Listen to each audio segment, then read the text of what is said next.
মিডিয়াতে বেঁচে থাকতে হলে আসলে অন্য একটা প্রফেশনে নিজেকে এস্টাবলিশ করা দরকার, আদারওয়াইজ আসলে খুব কঠিন হয়ে যায়।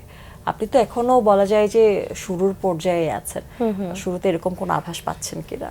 মিডিয়ার এই জার্নিটা আমার কাছে মনে হয় যে এটা আমি যতদিন সম্ভব আমি আমার মতো করে এনজয় করার চেষ্টা করব, ভালো কাজ করার চেষ্টা করব। এখানে কঠিন তো প্রত্যেকটা কাজই কঠিন, আমরা জীবনে যেটাই করতে চাই না কেন সেখানে আমাদের বাধা আসে, অনেক কিছু ফেস করতে হয়, এটা নিয়েই জীবন। সো আমি এটাকে এনজয়, মানে হয়তো আমি 1-1.5 বছর আগে আপনি যদি আমাকে এই প্রশ্নটা করতেন হয়তো অ্যান্সারটা আমি ডিফারেন্ট দিতাম, বাট এখন আমার কাছে মনে হয় যে সব কঠিনটাকে নিজের মতো করে গুছিয়ে সহজ করে নেওয়ার নামই জীবন। দর্শক, এবারে আনন্দ আড্ডা। চলুন ফিরে যাই আমাদের আজকের অতিথি অভিনয় শিল্পী শায়লা সাথীর কাছে।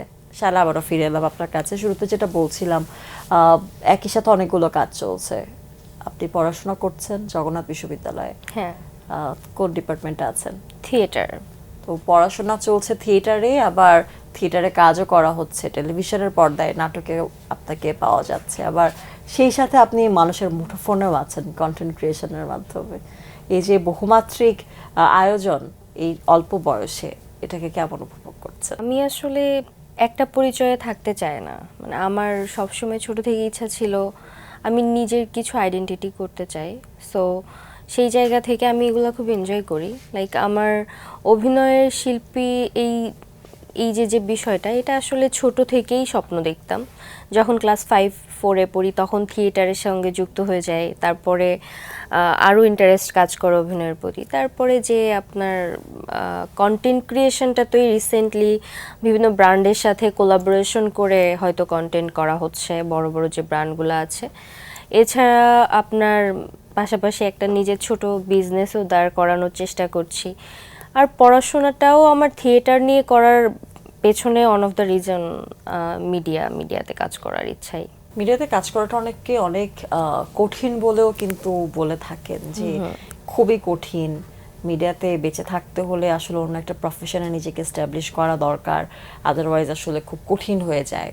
আপনি তো এখনো বলা যায় যে শুরুর পর্যায়ে আছেন, শুরুতে এরকম কোনো আভাস পাচ্ছেন কিনা? মিডিয়ার এই জার্নিটা আমার কাছে মনে হয় যে এটা আমি যতদিন সম্ভব আমি আমার মতো করে এনজয় করার চেষ্টা করব, ভালো কাজ করার চেষ্টা করব। এখানে কঠিন তো প্রত্যেকটা কাজই কঠিন, আমরা জীবনে যেটাই করতে চাই না কেন সেখানে আমাদের বাধা আসে, অনেক কিছু ফেস করতে হয়, এটা নিয়েই জীবন। সো আমি এটাকে এনজয়, মানে হয়তো আমি 1-1.5 বছর আগে আপনি যদি আমাকে এই প্রশ্নটা করতেন হয়তো অ্যান্সারটা আমি ডিফারেন্ট দিতাম, বাট এখন আমার কাছে মনে হয় যে সব কঠিনটাকে নিজের মতো করে গুছিয়ে সহজ করে নেওয়ার নামই জীবন। শায়লা, প্রথম অভিনয় করা হয়েছিল কবে? 2019 সালে আমি হচ্ছে প্রথম নাটক ছিল আমার মুশফিকার ফারহান ভাইয়ের সাথে। 4টা মনে হয়, আমার সাথে আরও 3জন কো আর্টিস্ট ছিল। মানে গল্পটা এরকম ছিল, ছেলেটা প্লে বয়, তার 3-4টা গার্লফ্রেন্ড, এরকম টাইপের। এটা নাটকটা এরকম প্রথম নাটক জোকস ছিল। অ্যাপার্ট, ব্যক্তি জীবনে কি প্লে বয় পছন্দ করেন কিনা? একদমই না। আচ্ছা, একজন অভিনেত্রী হিসেবে যখন টেলিভিশনের পর্দায় বা যে কোনো পর্দায় নিজেকে অ্যাপেয়ার করতে হচ্ছে আপনার, সেটা কন্টেন্ট ক্রিয়েটর হিসেবে হোক কিংবা অভিনেত্রী হিসেবে হোক, সেখানে একটা দায়বদ্ধতার জায়গা থাকে। আপনি দায়বদ্ধতার জায়গাটাকে কিভাবে অনুভব করেন? অভিনয়ের ক্ষেত্রে বলি, আমি গল্প সিলেকশনে অনেক সতর্ক। মানে আমি দর্শকের জায়গাতে আগে নিজেকে দাঁড় করিয়ে চিন্তা করি যে এই কাজটা আমি করছি, এটা কি আমি দর্শক হলে দেখতাম কিনা, আমার রুচির সাথে এটা যেত কিনা, বা আমার কাজটা পরিবার নিয়ে উপভোগ করার মতো কিনা। আমি এমন কিছু মানে করি না, করার চেষ্টা করি না যেটা নিয়ে আসলে আমি নিজেই একজন দর্শক হলে আমার ভালো লাগতো না। এটা নিয়ে আমি অলওয়েজ সতর্ক থাকি। এবং আমার গল্প সিলেকশনে আরেকটা জিনিস আছে, সেটা হচ্ছে নারীদের ক্ষেত্রে এমন অনেক গল্প থাকে, আমার মনে হয় যে এই গল্পগুলো আমি যদি কোনোভাবে সুযোগ পাই আমি ওগুলো বলার চেষ্টা করি আমার অভিনয়ের মাধ্যমে। এই জন্য আমার, যদি বলি আমার শুভাকাঙ্ক্ষী, আমি মেয়েদের অনেক সাপোর্ট পাই এই অভিনয় ক্যারিয়ারে। আর যদি বলি কন্টেন্ট ক্রিয়েশনের জায়গাটা, ওইখানে আমি এমন কোনো প্রোডাক্ট আসলে এখন পর্যন্ত আমার ক্যারিয়ারে আমি প্রমোট করি নাই যেটা আমার কাছে মনে হচ্ছে হার্মফুল। লাইক যদি আমি এখানে বলি ওজন কমা বাড়া এরকম অনেক ধরনের কিছু রং ফর্সাকারী, রং ফর্সাকারী, এইগুলা নাইট ক্রিম, এই ধরনের অনেক প্রোডাক্ট কিন্তু আমাদের কাছে প্রমোশনের জন্য অফার আসে, আমাকে অনেক টাকা অফার করা হয়েছে। আমি ডিরেক্ট না করে দিয়েছি, লাইক আমি এগুলো করতে চাই না, কারণ আমাকে দেখে ইন্সপায়ার হয়ে ওই প্রোডাক্টটা 5টা মানুষ ইউজ করবে, এরপরে যদি তাদের কোনো ক্ষতি হয় ওই দায়বদ্ধতাটা আমার। সো আমি একেবারেই রিনোন এবং পরিচিত যেই ব্র্যান্ডগুলো আসলে কাজ করলে মানুষের কোনো ক্ষতি হবে না, আমি তাদের সাথে কাজ করি। অভিনয় করেছিলেন তো সে 2020 সালে প্রথম টেলিভিশনের পর্দায়, আর ছোটবেলা তো ক্লাস 3-তে থাকা অবস্থায় মঞ্চে উঠেছেন। টেলিভিশনে এই যে কাজ করছেন, এখন কি আর মঞ্চে কাজ করা হচ্ছে? ডেফিনেটলি ওইটা তো একদমই আলাদা এক্সপিরিয়েন্স, মানে টেলিভিশন এবং মঞ্চ এই দুইটা একদমই আলাদা। ওইটা সরাসরি অডিয়েন্সের অভিব্যক্তি কানেক্ট করা যায়। আমি আসলে পারফরমেন্সটা কেমন করলাম ওইটা অডিয়েন্সের রিয়াকশানে সরাসরি বোঝা যায়, ওটার অনুভূতি একদমই আলাদা। আবার ধরেন একসাথে রিহার্সেল ফ্লোরে অনেক দিন একটা প্রজেক্টের সাথে অনেকে যুক্ত থাকা হয়, সো ওইখানে অনেক স্মৃতি জমা হয়, ওইটা আলাদা এক্সপিরিয়েন্স একদমই। আমি ওইটাকে অবশ্যই আমার জার্নির জন্য অনেক বড় একটা জায়গাতে দেখি, কারণ আমি এই অভিজ্ঞতাগুলোর মধ্যে দিয়ে না গেলে হয়তো আমার অভিনয়ের ক্ষুধাটা এভাবে তৈরি হতো না। কন্টেন্ট ক্রিয়েশনের কাজটা করা বেশি সহজ নাকি অভিনয়টা বেশি সহজ, কোনটা? কাজ কোনোটাই সহজ না। যদি আমি মন দিয়ে কোনো কাজ করতে চাই তাহলে কোনো কাজই সহজ না, প্রত্যেকটা কাজই। ধরেন কন্টেন্ট ক্রিয়েশনে অনেক ট্যালেন্টেড, আমি দেখি অনেক ট্যালেন্টেড মানুষজন আছে যারা এত দুর্দান্ত কিছু কন্টেন্ট বানায়, আমার নিজেরই মনে হয় যে ওয়াও কি দারুণ করছে। মানে এই যে যে ট্যালেন্ট, এই ট্যালেন্টটা তো আসলে শো করা এত সহজ না। সো অভিনয় বলেন, কন্টেন্ট ক্রিয়েশন বলেন, সব কিছুর জার্নিটাই কঠিন যদি আমরা এটা মন দিয়ে করতে চাই। শায়লা নাটকে কাজ করছেন, শায়লা কন্টেন্ট ক্রিয়েশনে কাজ করছেন, মানে পর্দায় আপনাকে দেখা যাচ্ছে, মঞ্চে আপনাকে দেখা যাচ্ছে, অর্থাৎ নিজের মধ্যে সকল জড়তা কিন্তু দিনকে দিন আপনার কেটেই যাচ্ছে। সামনে আপনাকে আমরা সিনেমার পর্দায় দেখতে পাবো কিনা? প্রত্যেকটা শিল্পীরই স্বপ্ন থাকে বড় পর্দায় কাজ করা, আমারও ডেফিনেটলি আছে, কিন্তু আমি যদি ঠিকঠাক নিজেকে প্রেজেন্ট করার মনে হয় যে আমি এই চরিত্রটা করতে পারবো এবং এটা করে আমি নিজের অভিনয়ের জায়গাটা দেখাতে পারবো বা দর্শক আমার সাথে কানেক্ট করতে পারবে, তাহলেই আমি করব, না হলে করব না। এখন পড়াশোনার কি অবস্থা, কোন ইয়ারে আছেন? এটা 3rd ইয়ার এখন। যারা অভিনয় করছে তারা কিন্তু বিজ্ঞাপনেরও কাজ করছে টুকটাক, আপনার বিজ্ঞাপন করা হয়েছে কিনা? আমার বিজ্ঞাপন একটা করা হয়েছে, খুব বেশি করা হয় নাই। মানে বিজ্ঞাপনের জায়গাটাতে আমার খুব ভয় কাজ করে।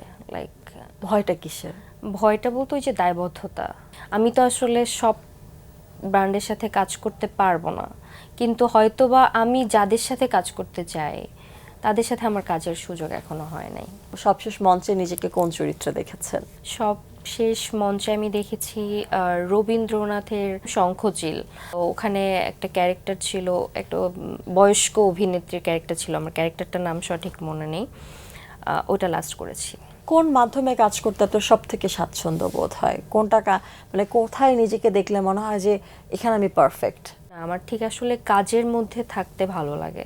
লাইক আমি কালকে যেটা করছি আজকে আসলে তার থেকে বেটার কিছু করতে পারছি কিনা, আমার এইটাই চিন্তা থাকে। আমি নিজের মানে থাকে না যে অভিনয়, তারপর যদি আমার নিজস্ব কোনো কাজ হয়, লাইক আমি একটা ছোট কাজ করছি, ওটা আমার ব্যক্তিগত, ওইটা আমি মন দিয়ে করি।